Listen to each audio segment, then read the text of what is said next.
कृष्णा की बैतरणी से जीवन का उद्धार नहीं होगा, महादेव और कृष्णा की बैतरणी से ही मनुष्य का उद्धार होगा। और जीवन की पवित्रता का सारार्थ ही है जल। उज्जैनी नाम, वास्तविक उज्जैन, आप लोग सब पवित्रतम भाव के व्यक्ति हो। आप सबका सौभाग्य है कि आप उज्जैन में पार्थिवेश्वर का पूजन कर रहे हो।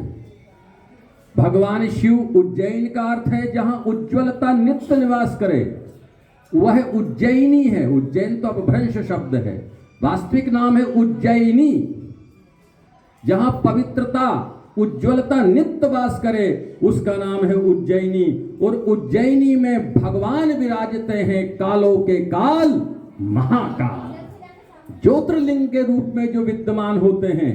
और क्यों आए, इसका कारण है विजय पंडित जैसे आचार्य, वेद प्रिय ब्राह्मण, जिसके 4 पुत्र थे।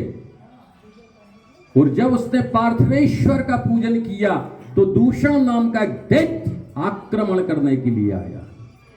उस दूषण नाम के दैत्य का संहार करने के लिए पार्थिवेश्वर के मध्य से ही एक ज्योतिर्लिंग प्रकट हुआ, जिसका नाम पड़ा महाकाल।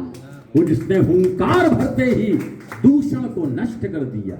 तो जीवन में भगवान महाकाल को ना तो दूषण प्रिय है और ना प्रदूषण प्रिय है। और दूषण और प्रदूषण महाकाल की वक्र और कुपित दृष्टि से ही विध्वंस को प्राप्त होते हैं। और हमने देखा है कि जब अलकनंदा भगीरथी अपने आवेश में आई तो परिणाम क्या हुआ, पर्यावरण की रक्षा, प्रदूषण से मुक्ति। तो इसलिए जीवन में दूषण वृत्ति और प्रदूषण वृत्ति नहीं होना चाहिए। महाकाल ज्योतिर्लिंग से 1 कोस का दूर जो एरिया है वह ज्योतिर्मय क्षेत्र कहलाता है। लेकिन आज दुर्भाग्य है इस अवंतिका उज्जैनी नगरी का कि 1 कोस के अंदर ही मांस विक्रय, अभक्षणीय पदार्थों का विक्रय इस नगरी में हो रहा है।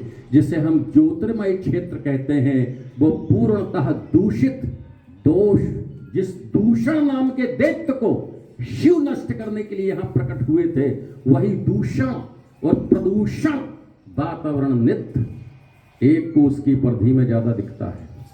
खैर, हमारे अंदर विचारों की समरसता, सद्भावता, सहृदयता हो और हम भगवान पार्थिवेश्वर के रूप में, क्योंकि पार्थिवेश्वर पूजन से ही महाकाल ज्योतिर्लिंग प्रकट हुआ, इसलिए आप सबको स्वयंपूर्ण शुभकामना और नित्य प्रतिदिन विजय ऐसे अनुष्ठान कराते रहें।